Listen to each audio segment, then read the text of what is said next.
चलिए, आप सभी का बहुत बहुत स्वागत है आपके अपने चैनल @लर्निंग एटीट्यूड परिवार पर। और चलिए, अब एग्ज़ाम की तैयारी शुरू हो चुकी है और क्लास भी स्टार्ट है। और हम आई होप आप लोग बहुत सारा चैप्टर्स भी आप लोग पढ़े होंगे और हम रिवीजन के तौर पर यहाँ पर क्लास शुरू करेंगे और बाई चैप्टर चलेगा।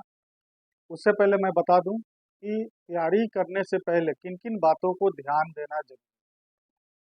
सबसे बड़ी बात होती है कि हम तैयारी तो कर रहे होते हैं, लेकिन क्या है, ये स्किप भी कर रहे हैं। स्किप क्या होता है कि हम कुछ कुछ पार्ट को जो लगता है कि हार्ड है, कठिन है, नहीं हो सकता है, उनको हम लोग छोड़ते रहते हैं, स्किप करते हैं।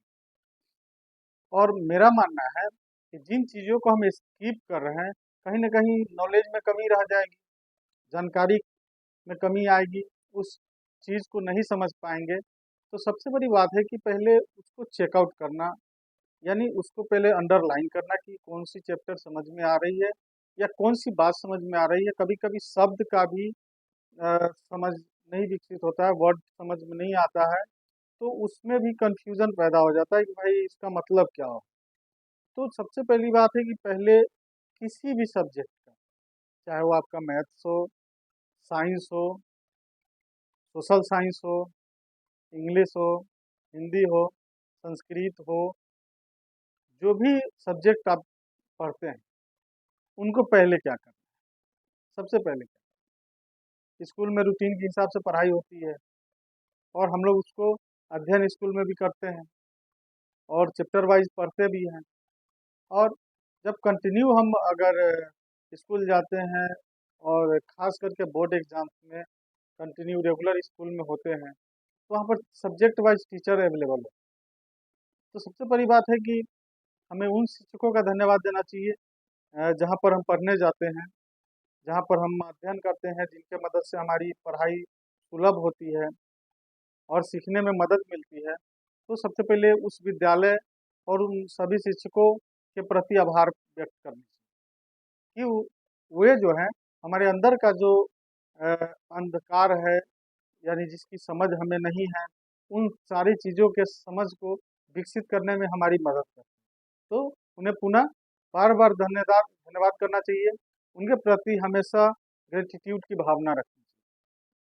और हम उनके प्रति ही नहीं, इस यहाँ पर जो भी चीज़ें हैं, उन सभी के प्रति हम लोगों को आभार व्यक्त करना चाहिए, ग्रेटिट्यूड की भावना रखना चाहिए। अब मैं बात करूँ तो सबसे बड़ी बात होती है कि जब मैं जिस विद्यालय में पढ़ने जाते हैं, वहाँ पर शिक्षकों के प्रति हमारा व्यवहार, और अगर उनके प्रति हमारा आभार अगर व्यक्त करते हैं कि चलिए सर आपने पढ़ाया, उसके लिए बहुत बहुत धन्यवाद, मैं आभार प्रकट करता हूँ कि आपने मुझे इन सारी चीज़ों की समझ विकसित की। विश्वास करिए, वो शिक्षक भी आपके प्रति और भी सिखाने के लिए वो एग्रेसिव हो जाएँगे और इंटरेस्ट लेना शुरू करेंगे। तो ये सबसे बड़ी बात है। और ऐसे भी जनरली टीचर चाहते ही हैं कि हमारे पास जो भी गुण है हम अपने बच्चों के अंदर डाल दें, ताकि आने वाले समय में वो देश का भविष्य में के निर्माण में बेहतर रोल मॉडल बन सके, बेहतर रोल अदा कर सके। तो उनकी यह भावना होती है। तो चलिए मैं इन चीज़ों को बताऊं। तो सबसे बड़ी बात है कि स्कूलिंग में अध्ययन करें, ठीक। जो चीज़ आप पढ़ते हैं उनको आप, सबसे बड़ी बात है कि अंडरलाइन करें, पेंसिल से हो या जो भी चीज़ हो उससे अंडरलाइन करें। मैथ्स में प्रॉब्लम है तो उसको नोट करें, ठीक करें, जो भी आपसे हो पाता है। और इंडिविजुअल उनसे डिस्कस करें, पूछें। शिक्षक चाहता है कि आप उनसे पूछें, सवाल करें। तो इन बातों का ध्यान रखेंगे। अब आती है कि स्कूलिंग के अलावा जो हमारे पास समय बच जाता है। अब जैसे अभी स्कूल मॉर्निंग है, तो मॉर्निंग की अवधि में फिर जो समय स्कूल के अलावा जो समय बचता है, उनको कैसे मैनेज करें, यानी टाइम का मैनेज। यह इसका रिलेशन जो है आपके नॉलेज, आपके पढ़ाई से बहुत ज़्यादा रिलेट करता है, यह कि आप टाइम को मैनेज कैसे करें। खास करके ग्रामीण स्कूलों में जो बच्चे पढ़ते हैं, उनके पास कुछ घर के भी कामों में हाथ बटाना होता है, मदद करना पड़ता है। और शहरी क्षेत्रों में है तो बच्चे के पास पढ़ाई के अलावा दूसरा तीसरा कोई ऑप्शंस नहीं होते। लेकिन ग्रामीण से क्षेत्रों में खास करके बच्चे पढ़ाई के साथ साथ गार्जियन के खेती बाड़ी है या बहुत सारे कार्य होते हैं, उन सभी में हाथ भी बटाते हैं। तो टाइम मैनेजमेंट इसलिए करना ज़रूरी है कि मान लीजिए कि अगर टाइम मैनेज नहीं करेंगे तो कितना समय हमको किस काम में देना है, कितना समय पढ़ाई पर देना है। तो इन सारी चीज़ को जब मैनेज करेंगे तो आपको एक टाइम निकल के आएगा कि आपके पास समय बच कितना है। जैसे मान लीजिए कि मेरे पास 100 रुपये या आपके पास 100 रुपये, और 100 रुपया में क्या क्या लेना है, तो उसको जब हम लोग मैनेज करते हैं तो वहाँ पर निकालते हैं उसको कि कितना खर्चा किस मद में करना है, कौन सा चीज़ खरीदने में कितना करना है, ताकि एग्जैक्ट जो हिसाब है वो पता चल सके कि हमारे पास पैसा कितना बैलेंस बच रहा है। ठीक उसी तरह समय का भी हम लोग जब कैलकुलेटिंग करेंगे तो जैसा हम लोग जानते हैं कि हर रोज़ हर व्यक्ति के लाइफ में 24 घंटा का समय 12 बजे रात के बाद 24 घंटा क्रेडिट हो जाता है। तो उस समय को जब हम खाने पीने सोने पढ़ने लिखने घर के काम में करने में जब अलग अलग उसको डिवाइड करेंगे, अलग अलग उसको मॉडिफाई करेंगे, तो पता चलेगा कि कौन सा समय मेरा बेकार जा रहा है। तो बेकार जा रहा है तो उस समय को कहाँ यूज करना है, अपने पढ़ाई में। तो इसके लिए करना क्या पड़ेगा, पहला काम अपने लिए समय सारणी बनाना, एक रूटीन बना लीजिए घर का, जिस तरह से स्कूल में रूटीन होता है घर पर भी एक रूटीन बना। जो सब्जेक्ट आपको ज़्यादा लगता है कि कठिनाई हो रही है, उनको ज़्यादा वक्त दीजिए, ताकि वो चीज़ उसका कंसेप्ट आपका क्लियर हो सके, उन पर ज़्यादा वक्त देना। दूसरी चीज़ जो अभी के समय में अभी के दौर में सबसे ज़्यादा डिस्टर्ब करता है, वो बुक के अलावा भी है।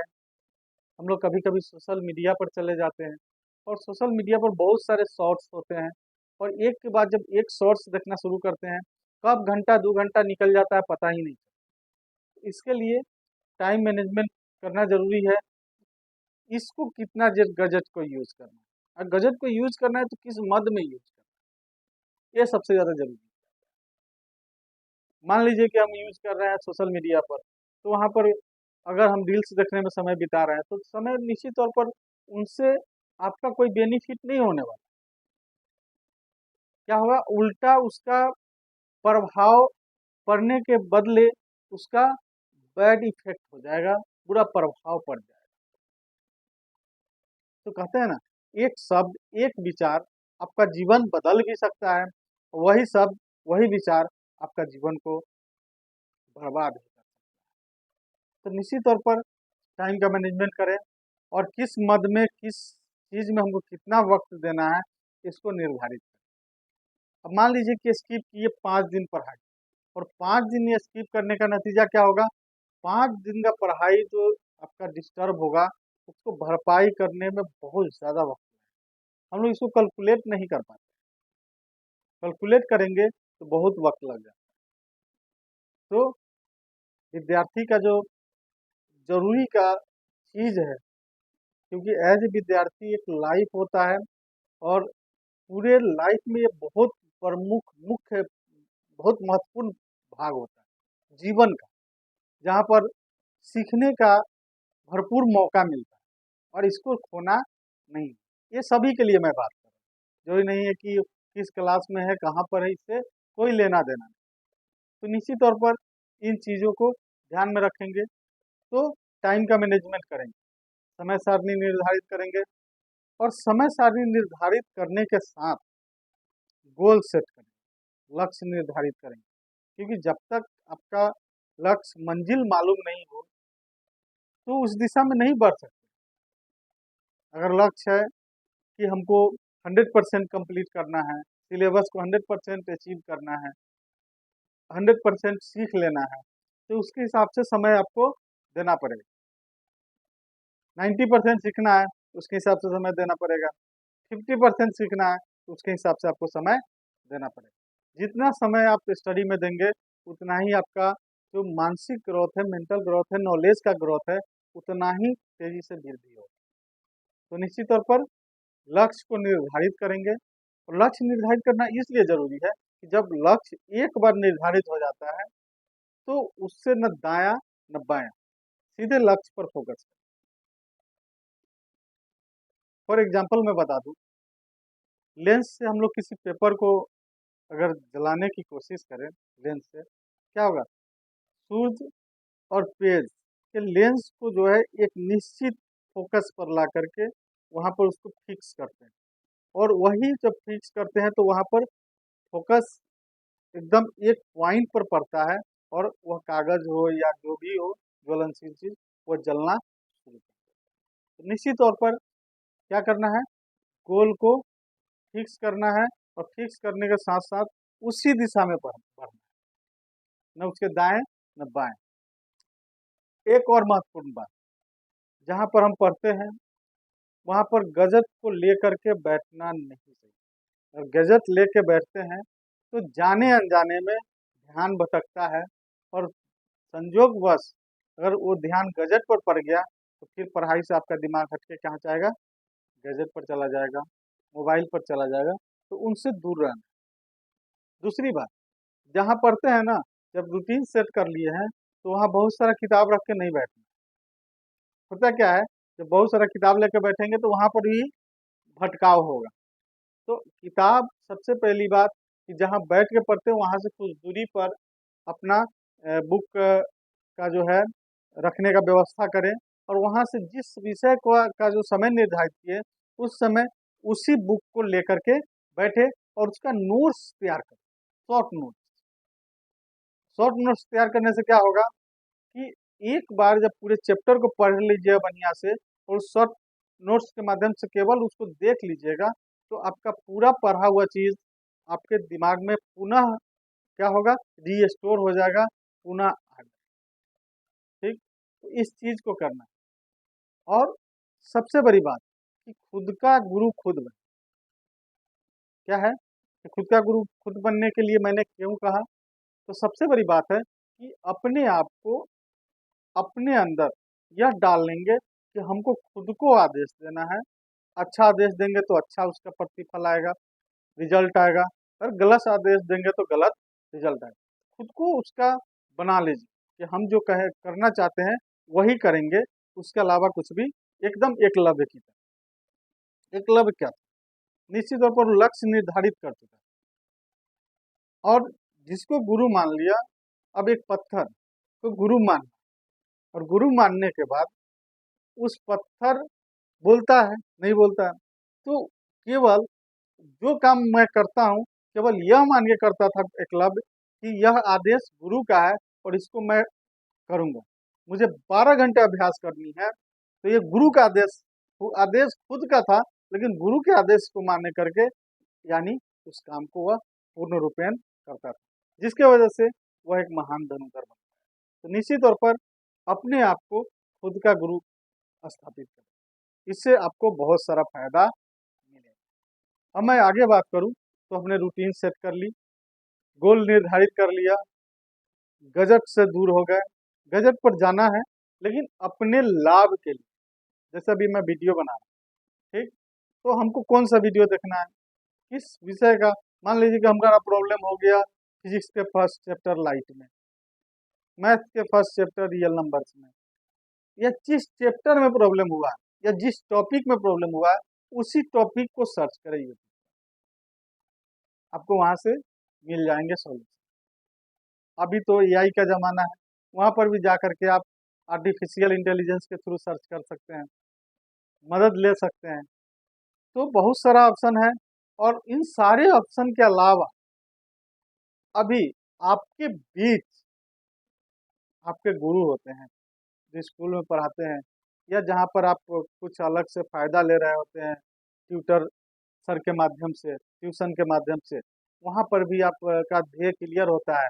और विश्वास करिए आपका ध्येय क्लियर है और आपके अंदर ग्रेटिट्यूड की भावना है, तो विश्वास करिए आपके अंदर एक दिन जो नॉलेज का भंडार है वह एक विशाल भंडार बन करके तैयार हो जाएगा। फिर क्या होगा? मार्क्स, एग्जाम्स, इन सारी बातों का डर से आप परे हो जाएंगे, यानी इन सारी चीज़ों का डर खत्म हो जाएगा। तो निश्चित तौर पर इन सारी बातों को ध्यान रखेंगे। ठीक, तो जो बात बोले हैं उसको निश्चित तौर पर कॉपी में नोट कर लेंगे, किन किन बातों का ध्यान रखना है, और उसके हिसाब से खुद को कमांड दीजिए, खुद को खुद से कमांड, सेल्फ कमांड। इससे फायदा क्या होगा, हमने खुद को खुद से कमांड दे दिया, खुद से खुद को डिटरमाइन कर लिया, खुद से खुद को वादा कर लिया, तो क्या लगता है खुद से वादा किया हुआ टूटेगा क्या? नहीं टूटेगा। तो निश्चित तौर पर आपका ग्रोथ, आपका नॉलेज निश्चित तौर पर बढ़ेगा। चलिए, इन्हीं बातों के साथ पुनः एक बार आपसे आग्रह करते हैं कि वीडियोस को, चैनल को और अधिक से अधिक दोस्तों के बीच, स्टूडेंट्स के बीच, गुरुजनों से खास आग्रह है कि अधिक से अधिक बच्चों के से चैनल को सब्सक्राइब कराएं। और आप लोगों के प्रति मैं कृतज्ञता व्यक्त करता हूं, ग्रेटिट्यूड व्यक्त करता हूं, आप लोगों को बहुत बहुत धन्यवाद देता हूं कि इस वीडियो को आप ध्यानपूर्वक देखें हैं। दूसरी बात, इसके लिए धन्यवाद देता हूं कि हमारे इस चैनल को सब्सक्राइब कराने, शेयर कराने और निश्चित तौर पर सब्सक्राइब कराने में मदद कर रहे हैं। इसके लिए आप सभी का बहुत बहुत आभार, बहुत बहुत धन्यवाद। Thank you very much.